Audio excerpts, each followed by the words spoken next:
Bonjour à toutes et bonjour à tous, je vous souhaite la bienvenue sur la chaîne Ma Conscience me parle. Je souhaite la bienvenue également aux nouveaux. Pour ceux et celles qui nous rejoignent, permettez-moi de me présenter. Je suis Nanou Médium, cartomancienne, énergéticienne guérisseuse, psychopraticienne et auteur du livre Michael Jackson, Changeons le monde, publié en 2017.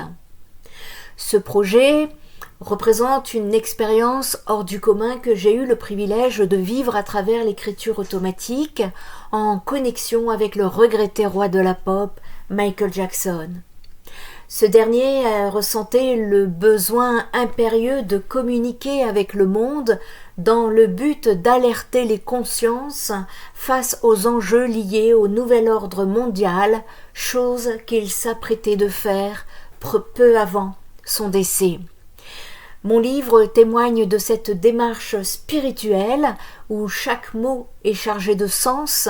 Il est important de préciser que les bénéfices de ce livre sont principalement dédiés à soutenir des enfants en souffrance.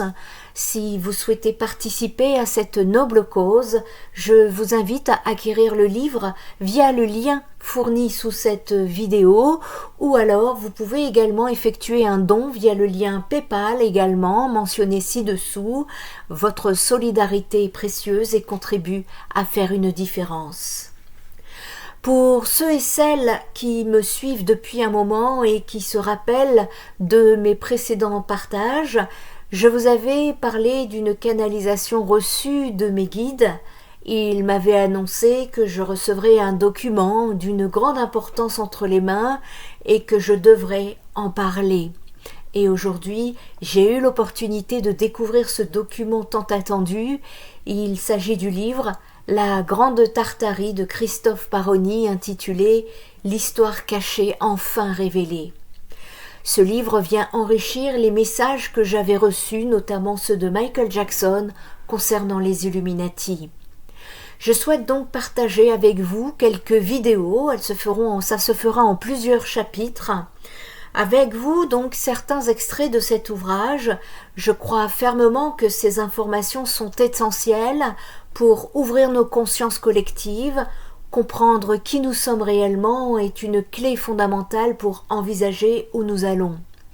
Comme il est souvent dit, la vérité peut ne pas être bien accueillie car personne n'est plus détesté que celui qui la dénonce. Pourtant, soyons clairs, celui qui dit la vérité est celui qui jouit de la plus grande liberté. Pour ceux et celles qui souhaitent approfondir leurs connaissances sur ce sujet, je vous invite à consulter le lien vers ce livre que vous trouverez sous la vidéo et je vous encourage vivement à ouvrir vos consciences, à explorer ces vérités qui, je l'espère, vous aideront dans cette ascension que nous sommes en train de vivre dans cet entre-deux-mondes et qui vous aideront également dans votre chemin personnel. Restons ouverts et restons curieux. Merci à tous et à tous de partager ces informations, de liker, de commenter si vous le souhaitez. Je lirai tous vos commentaires. Merci de votre écoute et de votre soutien. Chapitre 6. Le Capitole à Washington, construit par la Tartarie et les chemins de fer souterrains Dumps aux USA, certainement comme SF ou LA, comme le Crystal Palace en 1851 à New York, tout est tartare. Le Capitole avait sous son dôme, à l'origine, une carte de Rup Nigra de la Terre complète ou de Gaïa, certainement. Le bâtiment a été modifié par les Anglais? Certainement. Fallait-il masquer l'origine tartare et mauresque d'un tel bâtiment? Certainement, pour éviter le réveil, le vôtre, mais il arrive. Surtout, visiblement, dissimuler la carte du pôle Nord au public sur le dôme, sur le sol. Nous étions dans la franc-maçonnerie blanche, celle positive. Le dôme représente le dôme de notre monde. Au plafond, une peinture recouverte, la peinture du pôle Nord. Si vous inversez les couleurs du haut du dôme, vous verrez que les élites ont essayé de cacher la vérité et ont voulu réécrire l'histoire. Ils cachent ainsi à l'humanité son histoire et son passé dans les monuments historiques non détruits.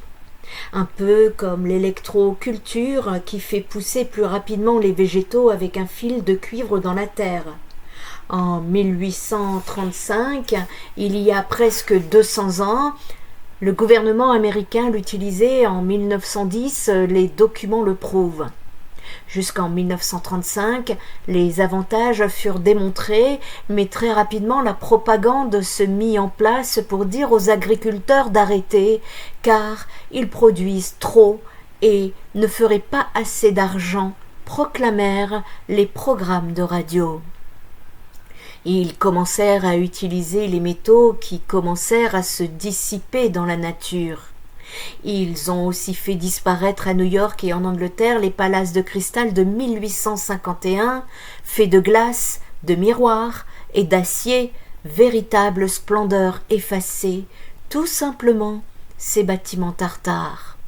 On vous cache à Chicago plus de 60 miles de tunnels avec des labyrinthes. N'a-t-on pas trouvé des tunnels souterrains à New York avec des matelas d'enfants il y a quelque temps? Les chemins de fer souterrains aux USA, le savez-vous?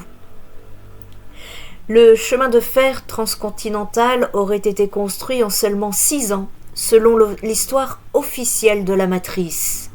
Construit par des ouvriers chinois et des immigrants irlandais. Tiens, une part de vérité. Juste après la guerre civile. Ils auraient fait tout cela à la main? Un réseau de chemins de fer clandestins?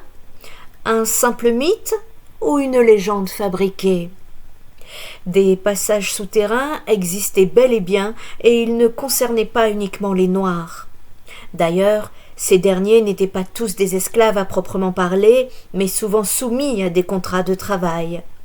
Le concept d'All Will Employment remonte au 13 mars 1827. Rien à voir avec notre conception actuelle de l'esclavage. Tous les employeurs n'étaient pas blancs et tous les esclaves n'étaient pas noirs. Le Clotilda est le seul navire négrier officiellement découvert, mais est-ce bien réel? Les suprémacistes, quels qu'ils soient, ignorent souvent les liens historiques entre les Noirs et l'Irlande. À cette époque, l'Amérique abritait bien plus que des Européens et des Africains. Il existait une multitude de peuples rassemblés sous un même nom, la Tartarie. Arrêtons les divisions. Après la chute de la Tartarie, les Maures venus de la côte Est et les Irlandais métissés, anciens vikings présents bien avant Christophe Colomb, comme le racontent les Mormons, les peuples d'Extrême-Orient venus d'Égypte, de Chine et du Japon, coexistaient. Beaucoup de ces peuples étaient métissés. Les Amérindiens ne représentaient qu'un pourcentage de la population. L'Atlantide, après sa chute, aurait migré vers l'Espagne et vers l'Irlande. Les légendes des grandes explorations racontent que les Maures et les Ibériens étaient présents sur terra firma et qu'ils ont fondé les premières civilisations. Ce sont les cataclysmes qui auraient poussé les peuples à se réfugier sous terre. D'ailleurs, de nombreuses villes possèdent encore aujourd'hui des souterrains et des tunnels. Sous la basilique Saint-Pierre, à 12 mètres de profondeur, se trouve une nécropole considérée comme un simple cimetière. En Turquie, Derinkuyu est un complexe souterrain de 18 étages. 1 + 8 = 9. On ignore toujours qui l'a construit. En 1992, en Chine, un citoyen a découvert un immense réseau souterrain en creusant. Et que dire du Kremlin profondément enfoui sous terre, abritant la mystérieuse bibliothèque d'Ivan le Terrible. Il existe des tunnels sous toute l'Égypte. Au Japon, la montagne Tsurugi cacherait une pyramide géante refermant les secrets du roi Salomon. Et ce n'est pas tout. En Espagne, Tolède en regorge. À Leavenworth, au Kansas, le sous-sol est entièrement traversé par des chemins étroits.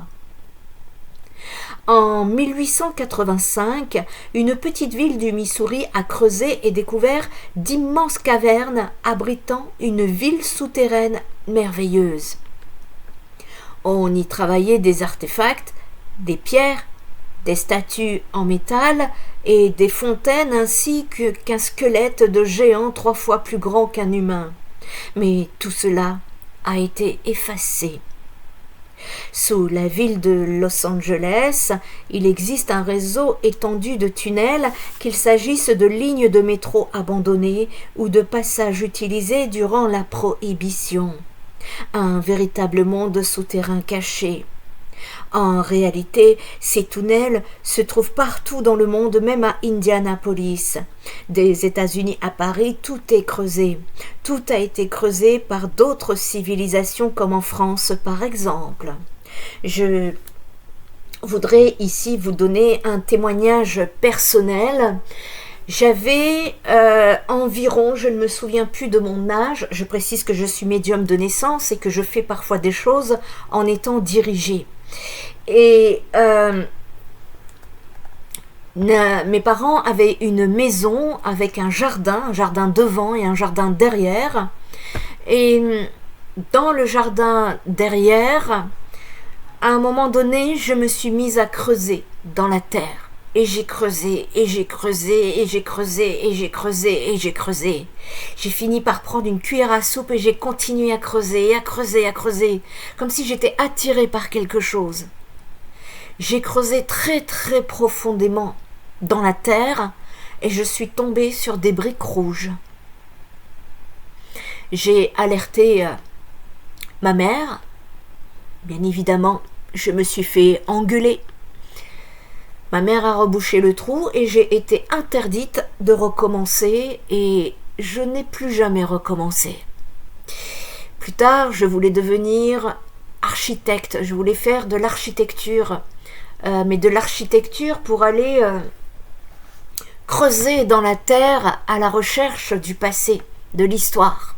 Et aujourd'hui, je comprends pourquoi j'ai été attirée par ceci et donc je confirme tout à fait les propos de Christophe Baroni.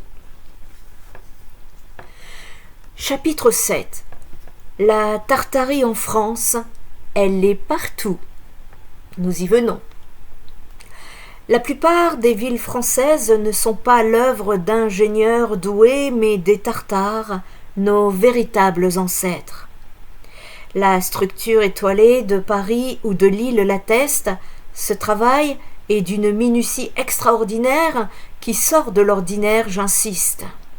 Le mont Saint-Michel, le château de Chambord, les cathédrales, etc. Vous pensez toujours que ce sont des hommes qui se promenaient en calèche qui ont construit de tels chefs-d'œuvre avec un seau et des pelles? Notre-Dame de Paris vous le dirait. Elle vous raconterait aussi pourquoi elle a brûlé si elle savait parler. Elle sera aussi effacée. Ce n'est pas la seule. La frise historique, un réel questionnement. Dès moins 2500 ans, on part de rien et hop, le monde de l'Égypte apparaît. L'Empire romain, moins 2000 ans avant ses viaducs. Comment est-on passé de rien à un tel développement architectural? Dans le monde entier, de la Bosnie au Chili à la Grèce, on arrive à des structures gigantesques qui brillent dans le ciel limpide à l'époque. La période très sombre du Moyen-Âge des 900 ans, ce sont des châteaux en paille, puis les cathédrales apparaissent. Intéressons-nous au logo de l'UNESCO, qui, lui, représente des piliers avec des colonnes avec un triangle au-dessus. En Argentine, en Arménie, en Australie, en Allemagne, au Brésil ou au Canada, Partout les mêmes codes architecturaux. Colonnes et triangles, quel hasard. Il y a encore d'autres pays. L'Islande, l'Irak qui a une grande histoire. Le Kenya, bref. Partout les mêmes colonnes et le même ornement avec le triangle sur ces colonnes immenses. En plus, il y a des arches. Les arches, Angleterre, Australie, Autriche, Barcelone, Berlin, Bucarest, Marseille, etc. N'en jetez plus. Beaucoup ont été détruites. Celles de Corée du Nord et comme l'Arc de Triomphe sont toujours là. Il y en a partout. Il y a aussi les obélisques, toujours les mêmes codes et les mêmes ornements. Ce sont des copier-coller partout. On nous aurait menti. Quel savoir avait-il il y a 3000 ans et il y a 200 ans? Les Tartares savent, vous, non. L'exposition universelle construite par qui en 1900? La falsification de l'histoire, les preuves s'accumulent. Le mystère des expositions universelles va être levé ci-après. En 1889, la Dame de Fer fut la pièce maîtresse pour la construction de la Tour Eiffel, qui était censée être temporaire et démontée à la fin de l'exposition, mais plus personne pour la démonter. Étrange, cette flèche vers le ciel. Mais qu'est-ce que vous ignorez? C'est ce que tout a été construit à cette époque. Le palais du Trocadéro, aux dimensions immenses avec ses 3 grandes tours et son apparence originale. Mais derrière la tour Eiffel, il y avait un palais de l'électricité grandiose, oui, vous avez bien entendu. Des halls d'exposition gigantesques, plus grandes que la porte de Versailles actuelle à Paris. Sur les bords de la Seine, il y avait en fait des centaines de pavillons, même un globe géant, en des centaines de palais. Un palais pour l'Italie et l'emblème Église de Venise, le Capitole en hommage aux USA, un pavillon belge magnifique, le pavillon russe représentant la place rouge, le pavillon du Chili avec des pics qui s'élèvent majestueusement dans le ciel, le pavillon allemand, un château splendide. La porte de l'exposition était une pure merveille, tout droit, sortie d'un film de Bollywood, d'un esthétisme rare. Derrière, il y avait même un grand palais fait de pierre et de verre, et un petit palais aux détails vertigineux.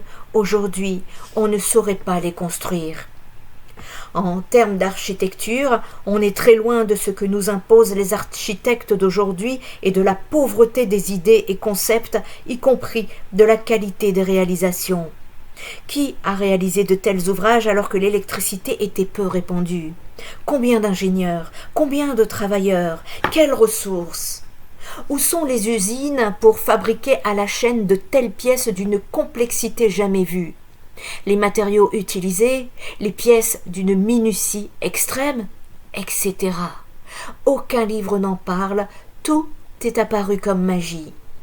Si on s'en réfère à la Bible des sources, Wikipédia confirme que Paris a fait plus d'une douzaine d'expositions depuis 1819, 1823, 1827, 1834, 1839, etc. L'exposition industrielle de 1834, effacée, tout simplement, ne pas laisser de traces. Tout a été remplacé par des contrefaçons. Il existe de vieilles photos de bâtiments électriques sans câble, de vieilles images montrant des antennes sur les toits. Toutes les technologies étaient basées sur l'éther. Elles ont simplement supprimé l'éther car ils ne peuvent pas le mesurer, alors pour eux, il n'existe pas. Et vos rêves, ils n'existent pas? Et l'amour, il n'existe pas? Tous les secrets ont été perdus à dessein, tout a été redécouvert par les scientifiques, des technologies trouvées et volées. Même Nikola Tesla a dit qu'Einstein était un idiot. Pourquoi? Peut-être que ce n'était que des théories. Il y a un agenda pour tout contrôler, capter votre âme et baisser vos vibrations. Chapitre 8. La Tartarie en France, l'obélisque de 1830. Examinons de plus près l'année 1834, l'exposition industrielle de Paris où tout a été effacé en français. Seules quelques explications subsistent dans d'autres langues. 4 bâtiments ont été érigés place de la Concorde. Par qui? Sa fontaine et son obélisque ont été transportés d'Égypte. Comment ont-ils découpé un monolithe de granit rose de 230 tonnes, l'équivalent de 238 voitures, et de plus de 22 mètres pour le transporter? En calèche, avec des chevaux et des cordes? Mais nous dit-on que cela a été réalisé en 1836. Le plus surprenant, c'est que sur les photos de 1834, l'obélisque est déjà présent. Oups! Nous ne sommes pas à une incohérence près. La Madeleine à Paris. La ville de Paris a essayé de nettoyer ce bâtiment et il leur a fallu des années. Alors imaginez sa construction. La Madeleine est en fait une église et non un bâtiment grec sorti de l'Antiquité. Elle est plus grande qu'un stade de football, 108 mètres de long, 43 mètres de large, 30 mètres de hauteur, entourée par 52 colonnes. Rien que ça. Qui a construit ce bâtiment, cette œuvre architecturale? Des gens qui se promenaient en calèche? La chronologie de Paris a été totalement falsifiée. Les boulevards haussmanniens, largeur, rectitude, toiture en zinc, ont été construits bien plus tôt. L'exposition industrielle de 1844 a été effacée aussi. De superbes pavillons des structures temporaires. Les dessins qui subsistent sont la preuve de la falsification de l'histoire et de vos livres.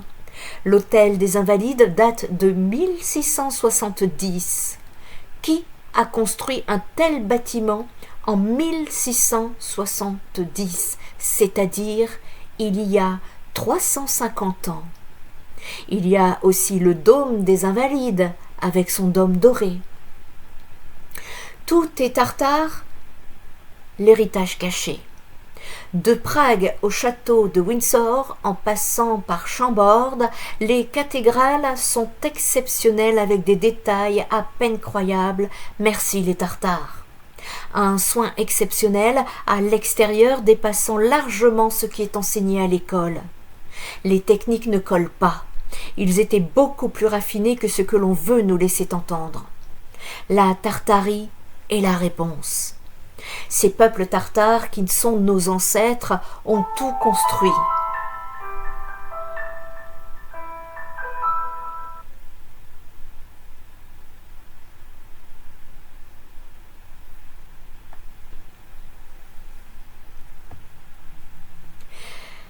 La Tartarie est la réponse. Ces peuples tartares qui sont nos ancêtres ont tout construit. On déconstruit tout pour les effacer, quelque chose ne colle pas. Pourquoi? Les cathédrales de Milan, Montréal en 1800, Reims ou en Colombie sont somptueuses. En 1650, une statue en marbre a été réalisée. Aujourd'hui, on ne saurait la refaire, il nous faudrait une imprimante laser en 3D, et encore. Cela ne vous rappelle-t-il pas les pyramides dont les joints sont alignés sur le pôle nord magnétique alors que votre carreleur ne sait toujours pas poser des joints ni poser un carrelage droit sur 5 mètres? Les forts et châteaux forts en étoile. Il existe des centaines de constructions en France, même sur l'eau, avec des designs époustouflants que même votre paysagiste aujourd'hui ne saurait réaliser.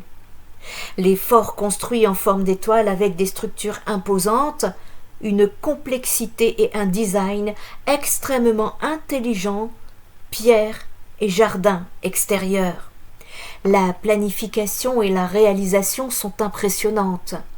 Des villes ont été dessinées ainsi, y compris sur la mer. Cela a été fait en 1200. Vraiment? Mais alors par qui? Le design et la perfection sont hallucinants. La plupart des villes médiévales et antiques sont conçues ainsi, tout est creusé ainsi. Paris aussi a été taillé sur un modèle en étoile, tout comme Lille, Sedan, etc. Qui étaient ces gens? Le Mont Saint-Michel, tout esthétisme et soin infini a été construit sur l'eau. L'Alliance des Trois a créé la Grande Tartarie en posant des rails partout. Les anciens bâtiments sont bien plus que de simples constructions, comme les pyramides. Ce sont des collecteurs d'énergie naturelle. Cathédrale de Chartres, qui a dessiné ce motif sur le sol? Sur le sol de la cathédrale, il y a un motif de labyrinthe qui est identique à un circuit électrique d'appareils électroniques, résonateurs Schumann, comme le champ magnétique terrestre 7,83 Hz.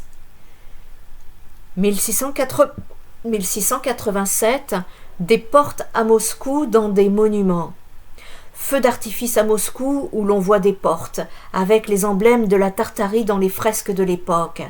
La Russie partageait ce territoire avec la Tartarie.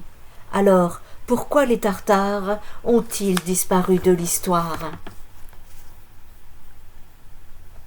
Les sculptures de Michel-Ange, David Michelangelo, sont impossibles à créer avec un simple burin.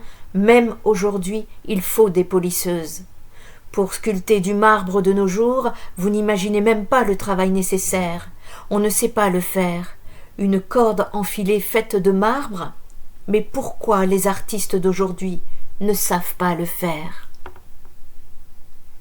Chapitre 9, le Nouveau Monde, après le mur de glace, un début de Nouveau Monde. Ils ont été effacés tout simplement et déplacés ailleurs, sur Gaïa. Après ce deuxième mur de glace se trouve l'océan infini qui mène aux 178 mondes sous le grand dôme. Relisez cette phrase plusieurs fois. Après ce deuxième mur de glace se trouve l'océan infini qui emmène aux 178 mondes qui se trouvent sous le grand dôme. Je répète. Après ce deuxième mur de glace se trouve l'océan infini qui emmène aux 178 mondes qui se trouvent sous le grand dôme. Chaque terre-monde possède aussi son propre dôme. En plus du grand dôme dans lequel nous sommes et qui regroupe les 178 mondes, il existerait 5 autres mondes, 5 autres grands dômes refermant de nombreuses terres-mondes et 3 plus petits dômes comprenant aussi quelques terres-mondes. Pour changer de grand dôme, il faut savoir naviguer dans ce que les faux scientifiques de notre monde appellent la matière noire, qui est en réalité le 5e élément disparu de nos livres, l'éther. Les amis, la clé est l'éther. La clé, c'est l'énergie. La santé, ce sont les soins énergétiques, etc. Et les planètes suspendues dans l'espace, ce sont l'éther-monde. En tout cas, ce que je peux vous dire, c'est que dans un rêve que j'ai pu voir, je vous en ai déjà parlé, j'ai pu accéder à la Lune. Et je peux vous dire que sur la Lune, il y a de la matière, il y a du vivant. Il y a du vivant. La Lune, sur la Lune, c'est vivant, j'en suis persuadée, je l'ai vu. Je ferme la parenthèse. On parle de plus de 1000 races différentes vivant dans ces différents dômes. Qui a modifié votre passé? Découvrez la nouvelle autoroute technologique de A1 à A7. Certaines races sont bienveillantes, d'autres colonisatrices. Les 2 plus connus sont les custodians, c'est-à-dire les gardiens, qui se font aussi appeler les dieux soleil. Ce terme a été repris et attribué dans notre monde au personnage fictif de Louis XIV et qui aurait construit notre structure pyramidale. Il mesure entre 2 mètres et 2 mètres 50 et porte des vêtements longs avec une capuche semblable aux Sith ou aux Jedi dans la guerre des étoiles. Ils ont créé le classement technologique d'évolution spirituelle des différents terres-mondes. Ce classement va de A1 pour les moins évolués à A7. Pour vous donner un ordre d'idée, notre monde est classé A1, l'ancienne République A3 et les custodians en A6. La seule race qui possède une technologie A7, c'est-à-dire qui peut se déplacer instantanément dans tous les dômes et dans tous les mondes, ce sont les Rappafjord vivant sous le grand dôme de Hiva. Ces êtres d'une immense évolution technologique et spirituelle ressemblent à des vieux arbres et ont des mouvements très lents avec une couleur variant du gris au marron. La deuxième race colonisatrice, elle aussi possédant un niveau technologique A6, ce sont les Anunnaki. Ils mesurent en moyenne 6,95 m de haut et ont des traits de visage reptiloïdes ou reptiliens. Ce sont bien eux qui ont créé les pyramides que nous pouvons voir un peu partout dans le monde et pas uniquement en Égypte. Elles peuvent servir de centre de guérison, elles peuvent déclencher des tremblements de terre ou des vagues de boue gigantesques ou encore servir de stargate pour recevoir ou envoyer des êtres ou de la matière. Lors du grand reset de la Grande Tartarie, les humains et les géants ont affronté les Anunnaki et les custodians ainsi que les petits gris d'Orion. Les Anunnaki et les custodians se sont affrontés par le passé, mais voyant qu'ils allaient perdre leur plus précieuse colonie, c'est-à-dire nous, les humains, ils se sont alliés et c'est ainsi que nous avons perdu. Bien que les petits gris d'Orion soient de petite taille, ils possèdent une technologie A5 et ont une tête très large par rapport à leur corps. Ce sont eux que l'on voit dans le film Jupiter Ascending. Lors de l'attaque à l'hôpital, ce sont les 3 races colonisatrices qui détestent l'humanité. Je tâcherai de vous mettre le lien du film, si je peux, sur ma page Facebook Spirit Energy, dont vous trouverez le lien sous la vidéo. Il y a aussi les reptiliens dont vous avez entendu parler. Même s'ils nous sont hostiles, ils ne sont pas des colonisateurs comme les 3 autres races. Ils ont été capturés par les custodians et les Anunnaki car ils sont polymorphes. Et ils ont été utilisés pour être placés aux plus hautes fonctions dans notre monde. Vous avez tous entendu parler de la reptilienne Queen Elizabeth II. Connectez les points, gardez en tête le principe de réalité. Notre monde est une matrice où tout ce que nous pensons être vrai est faux et inversement. Mais il n'est pas incohérent, il est juste inversé. Chapitre 10. La Tartarie en 2025. Où en sont-ils? Nous sommes en 2025. Ils sont réfugiés dans l'ancienne République après le mur de glace pour ceux qui n'ont pas été effacés. Nous disposons de quelques fragments d'informations glanées sur Agartha, où la terre creuse qui existe est bel et bien. En 1947, lors de son expédition, Byrd a découvert une grotte où une végétation luxuriante et des oiseaux tropicaux existaient. Il faisait 20 degrés, puis on lui a gentiment demandé de se taire pour ne pas voir sa famille disparaître. Il existe 3 passages pour y accéder: l'Antarctique, l'Argentine et le pôle Sud, dont la porte inférieure que l'on vous cache volontairement. Notre terre-monde est bien plus grande que ce que l'on vous fait croire. La Grande Tartarie vit à 8000 km au-dessus, au sud de l'Antarctique. Ils sont les survivants du 2e reset et eux, ils connaissent leur histoire contrairement à nous. Nous habitons, nous humains, sur un tout petit bout de terre sur la planète. Nous sommes tous entassés les uns sur les autres et comme des abrutis, nous sommes en train de nous dire que nous sommes trop nombreux, qu'il n'y a pas de place pour tout le monde. eh bien sachez qu'il y a de la place pour tout le monde. Chapitre 2. Le nouveau monde arrive, les vibrations s'élèvent et c'est là qu'arrivent mes propres compétences aujourd'hui avec Spirit Energy Therapy. Le nouveau monde se construira sur des fondations d'amour pur, inconditionnel et de spiritualité, rejetant les systèmes actuels basés sur le contrôle de la matrice. Vous entendez ? C'est la spiritualité qui va vous sortir de la matrice. Je ne parle pas de New Age, je parle de spiritualité de lumière. Chaque individu bénéficiera de droits équivalents et la société sera dépourvue de système fiduciaire. La spiritualité jouera un rôle central, élevant la conscience collective et guidant l'humanité vers une réalité supérieure. Le nouveau monde se construira sur des fondations inédites. C'est l'amour qui en sera le pilier, mais un amour bien différent de celui que nous connaissons.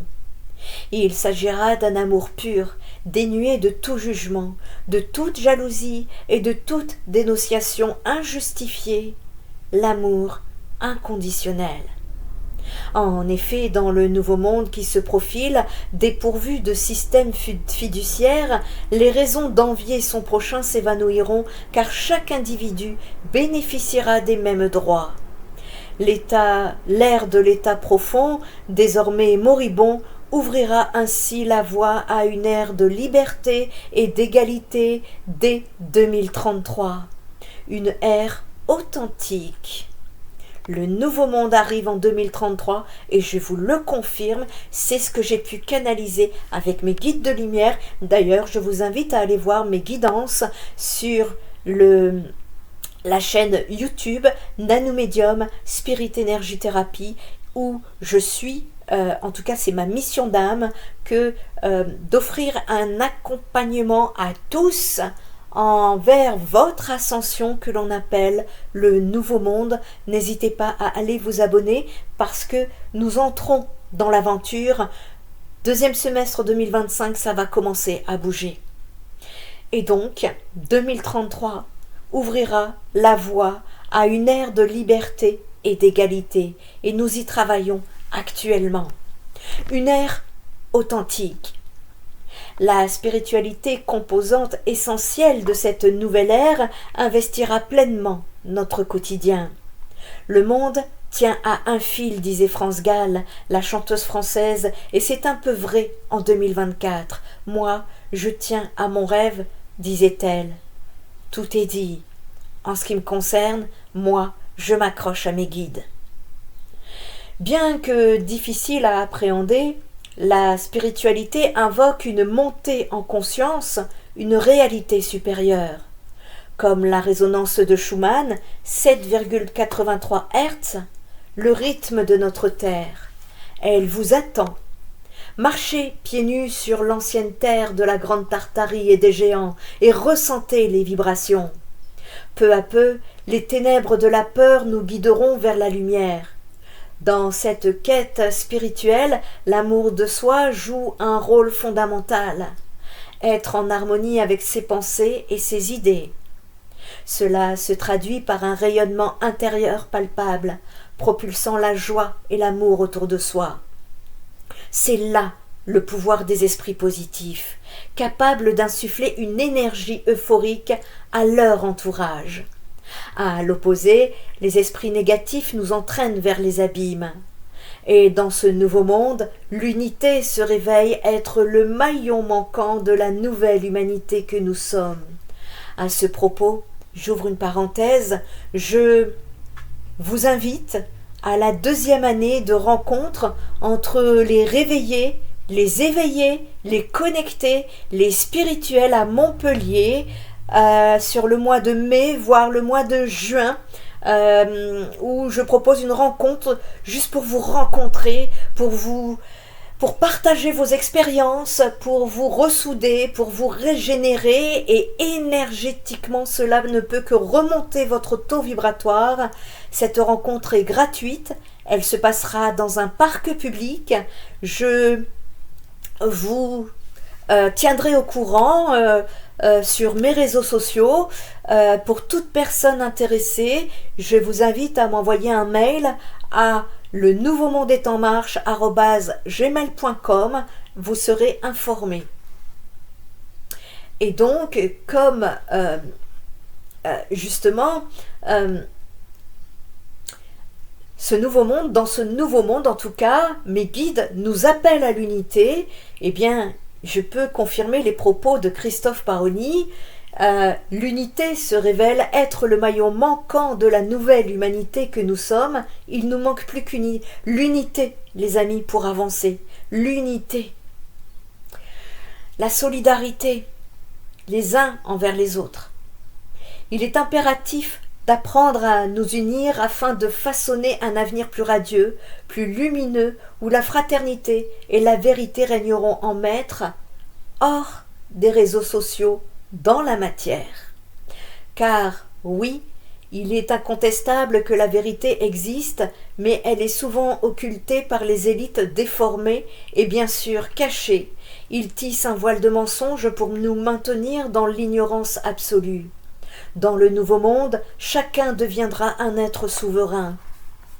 N'oubliez jamais que nous vivons dans un faux monde, entouré d'un mur de glace, un faux globe, une fausse nourriture qui nous empoisonne, une fausse médecine qui ne nous guérit pas, de fausses informations qui nous désinforment, des fausses pandémies, une fausse histoire, une fausse exploration spatiale et une fausse météo. Qu'est-ce qui est vrai alors? Vous, tout simplement. Le nouveau monde, la nouvelle terre. Je vous invite également à lire, je ne l'ai pu qu'il me pardonne, si c'est la nouvelle floraison, je pense, le livre de Patrick Gianni. Je peux vous dire que c'est une lecture qui ne peut qu'augmenter votre taux vibratoire, et c'est comme quand vous lisez ce livre, je peux vous dire que vous êtes comme à la maison d'origine. Je vous mettrai le lien sous la vidéo si je n'oublie pas, et j'embrasse Patrick au passage. Le nouveau monde, la nouvelle terre. La plupart des gens ne le savent pas.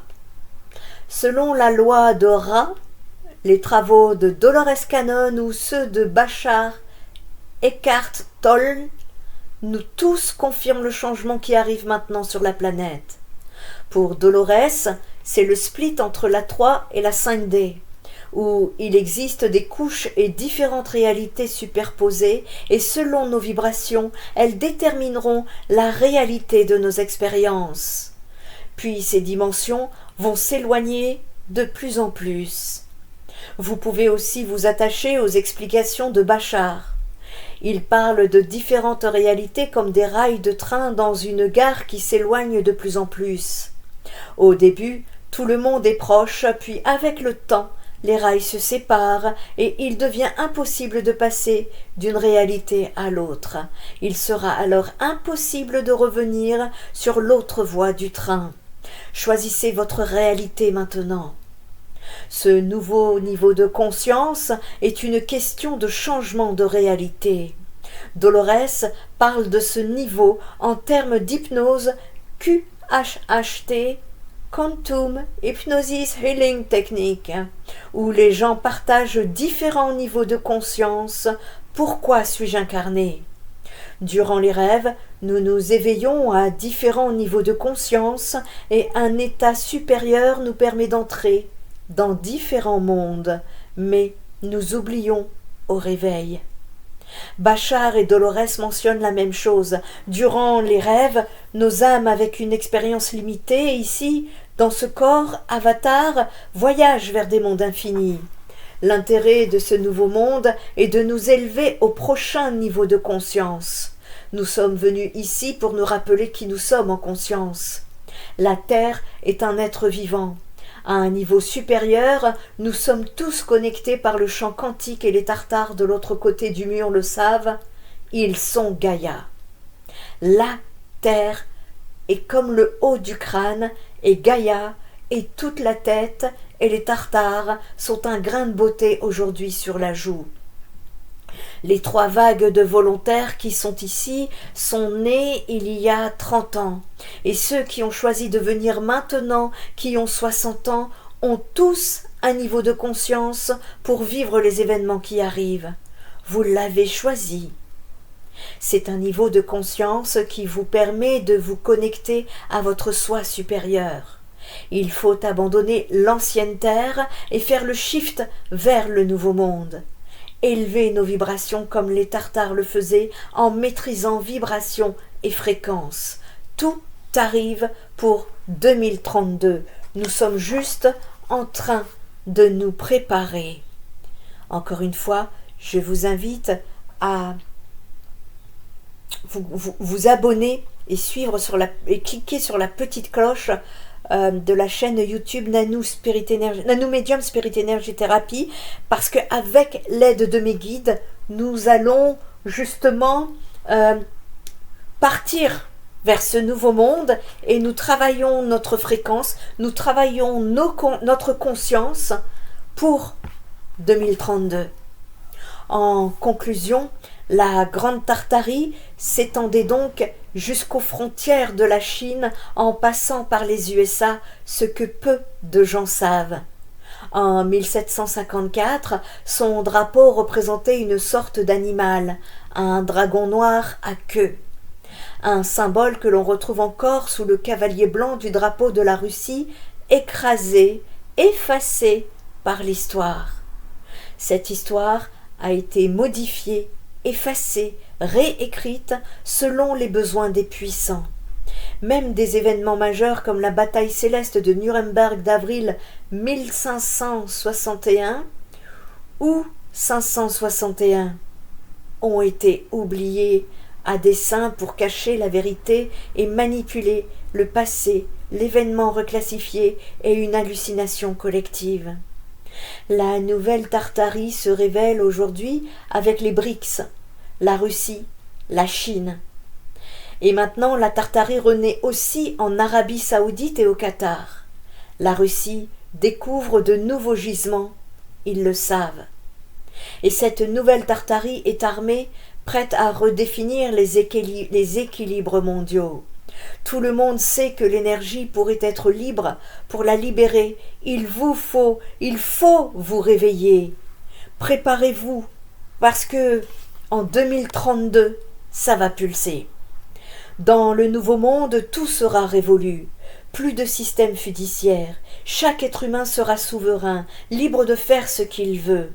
Les élites responsables de crimes contre l'humanité sont déjà en déclin. Monsieur, je peux même vous confirmer de mon côté que j'ai pu canaliser avec mes guides que Emmanuel Macron sera poursuivi pour crimes contre l'humanité. La vérité va sortir. Elles sentent que leur pouvoir échappe et que leur temps est compté. Ils le savent. Alors, ils deviennent encore plus coercitives et autoritaires, mais cela ne durera pas, les amis. Leur domination touche à la fin. Aucun être humain ne sera plus jamais assujetti. Aucun être humain ne sera plus jamais asservi. La liberté se prend. Elle vous est donnée à la naissance. Vous êtes un être entier, autonome, libre, comme l'énergie. En conscience. Bienvenue en Nouvelle Tartarie. Elle est en vous. Christophe Baroni. Je ne peux qu'ici vous encourager à travailler vos fréquences vibratoires. Tout est énergétique. Je vous apporterai également de nouvelles connaissances en étant multicanal télépathique sur la chaîne Nano Medium Spirit Energy Therapy. Et également, je vous fais des guidances, je prépare des guidances sur la chaîne YouTube La Guidance du Nouveau Monde, dont vous trouverez le lien sous la vidéo.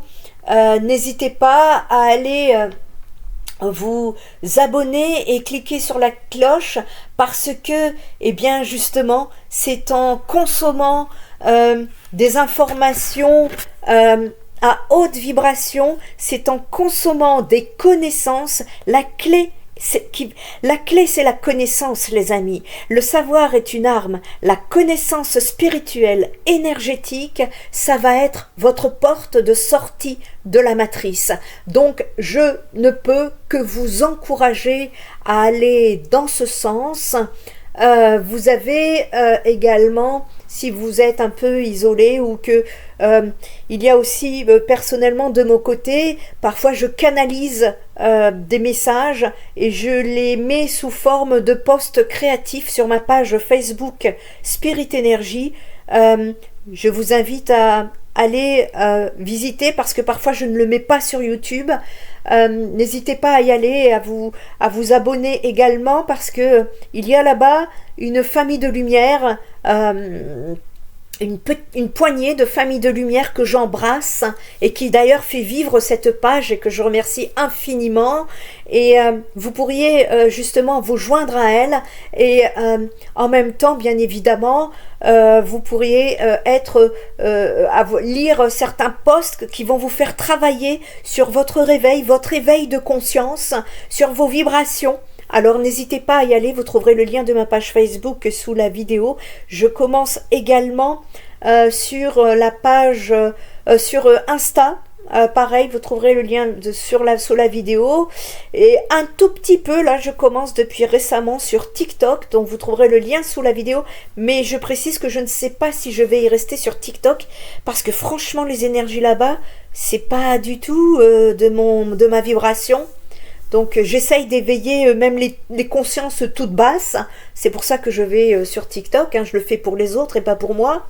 Et voilà, donc n'hésitez pas à nous suivre et à rester connecté à la lumière en dehors de ces vidéos de l'ombre qu'on vous ingurgite sans cesse pour vous coincer dans cette matrice et vous restez ainsi coincé et bloqué dans la procrastination dans votre vie.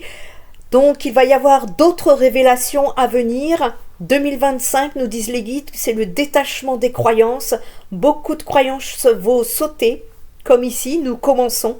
Ça va être le démarrage de quelque chose de nouveau et nous sommes tous appelés à l'élévation de conscience. Nous sommes tous appelés à travailler notre taux vibratoire. Plus il sera élevé, plus et moins nous serons impactés par l'ombre. Je ne peux que vous encourager parce qu'il y a beaucoup de gens encore qui ont besoin de se détacher de la peur. J'ai encore une personne qui m'a mis en commentaire sur la partie 1, oui, j'aurais pas dû savoir ça, j'ai peur, alors soit vous ne regardez pas, ou soit vous élevez, vous travaillez votre taux vibratoire. C'est une personne qui, à mon avis, ingurgite des informations, qui envoie des énergies négatives, comme il y en a beaucoup sur la télé, les réseaux, toutes ces informations, cette actualité-là, sortez de là, c'est une propagande de la matrice qui vous colle énergétiquement en basse fréquence. Voilà le message que j'ai à donner. En attendant, prenez soin de vous, prenez soin des autres et prenez soin de la planète. Et je vous dis à très bientôt pour une autre vidéo.